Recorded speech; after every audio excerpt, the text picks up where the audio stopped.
Assalamualaikum warahmatullahi wabarakatuh. Berikut ini adalah koneksi antar materi, kesimpulan dan refleksi modul 1.1. Perkenalkan, nama saya Sukartini Nanisa Putri dari SDN Margomulyo 1 Balen Bojonegoro CGP Angkatan 10. Berikut ini adalah kesimpulan dari pemikiran Ki Hajar Dewantara. Pendidikan dan pengajaran ialah usaha persiapan dan persediaan untuk segala kepentingan hidup manusia, baik dalam hidup bermasyarakat maupun hidup berbudaya, dalam arti yang seluas-luasnya. Dasar-dasar pendidikan yang pertama adalah menuntun. Maksud dari pendidikan itu adalah menuntun segala kekuatan kodrat yang ada pada anak-anak agar mereka mencapai keselamatan dan kebahagiaan setinggi-tingginya. Dasar-dasar pendidikan bahwa pendidik adalah sebagai petani. Peran pendidik sebagai petani, anak-anak sebagai benih yang disemai dan ditanam petani. Benih akan tumbuh dengan baik melalui perawatan dari petani. Dasar-dasar pendidikan budi pekerti. Menurut Ki Hajar Dewantara, budi pekerti merupakan perpaduan antara gerak dan pikiran, perasaan dan kehendak, sehingga menimbulkan sebuah tenaga. Budi pekerti merupakan perpaduan cipta kognitif, karsa efektif, sehingga menciptakan karya psikomotor. Dasar-dasar pendidikan bermain. Bermain merupakan salah satu metode yang dapat digunakan oleh guru dalam melakukan proses pembelajaran, sehingga belajar dapat berlangsung dengan menyenangkan. Dasar-dasar pendidikan yang berpusat pada anak. Berpusat pada murid memiliki maksud guru dan murid berkolaborasi untuk menggali dan mengembangkan potensi peserta didik. Proses pembelajaran dan suasana kelas yang mencerminkan pemikiran Ki Hajar Dewantara. Di SD Negeri Margomulyo 1 telah melaksanakan pembiasaan Jumat Amal yang dilaksanakan setiap hari Jumat. Siswa diarahkan untuk menyisihkan uang saku untuk beramal. Pada hari Jumat pun siswa dibiasakan membawa snack dari rumah untuk dibagikan kepada temannya, dan dalam 1 bulan sekali berbagi makanan pada masyarakat di sekitar sekolahan. Jumat Amal dan Jumat berbagi ini sebagai upaya untuk menumbuhkan sikap sosial pada anak. Proses pembelajaran dan suasana kelas yang mencerminkan pemikiran Ki Hajar Dewantara. Sebagai guru, untuk memberi teladan para siswa, maka guru juga harus melaksanakan Jumat Amal dan Jumat berbagi. Proses pembelajaran kelas yang mencerminkan pemikiran Ki Hajar Dewantara.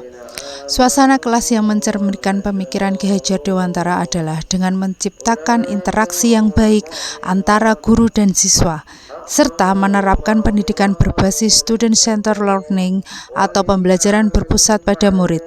Hal ini ditujukan agar siswa mendapatkan pembelajaran yang menyenangkan sesuai dengan keinginan dan kebutuhan mereka. Proses pembelajaran kelas yang mencerminkan pemikiran Ki Hajar Dewantara. Membuat kesepakatan dalam kelas. Hal ini ditujukan agar menumbuhkan sikap komitmen pada diri siswa atau aturan yang mereka buat dan sepakati sendiri.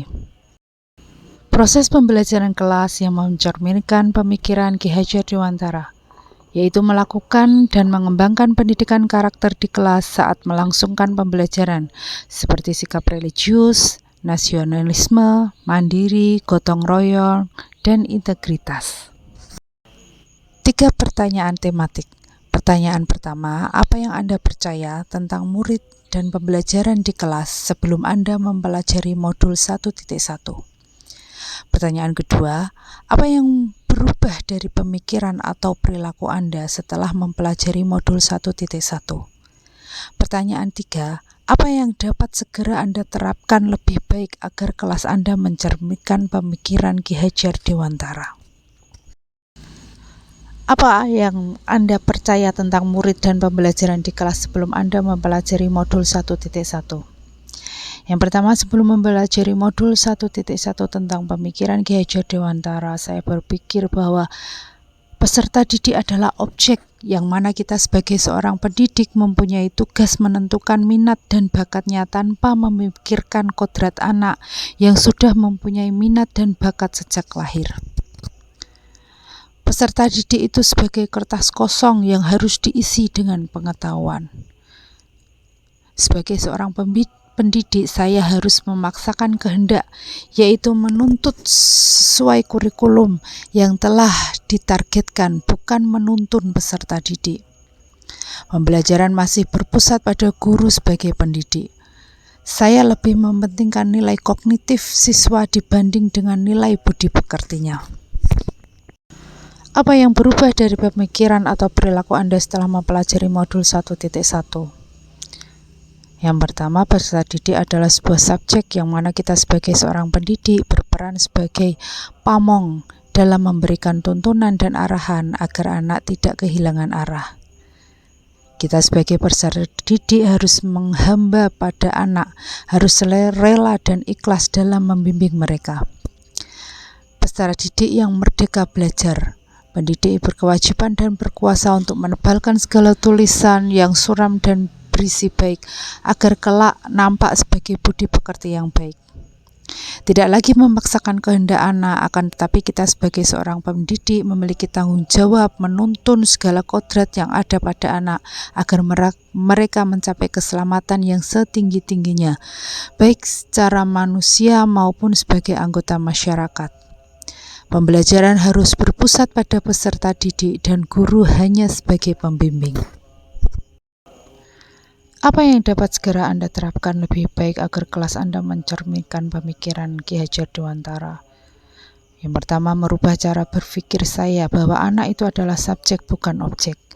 Berkolaborasi antara siswa dan warga sekolah dalam mengembangkan minat dan bakatnya, sehingga tercapai sebuah kolaborasi yang baik dan menghasilkan karya yang luar biasa.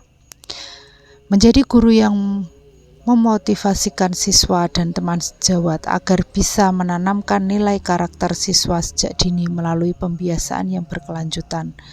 Antara lain, memulai dan mengakhiri kegiatan pembelajaran dengan berdoa sebagai rasa syukur kita terhadap Tuhan Yang Maha Esa. Selalu memberikan kata-kata positif, yaitu kata tolong sebelum kita meminta bantuan, kata terima kasih untuk bantuan atau pujian dari orang lain, meminta maaf jika kita melakukan suatu kesalahan baik sengaja maupun tidak disengaja. Demikian koneksi antara kesimpulan dan refleksi modul 1.1.1.A8. Sampai berjumpa lagi dan terima kasih.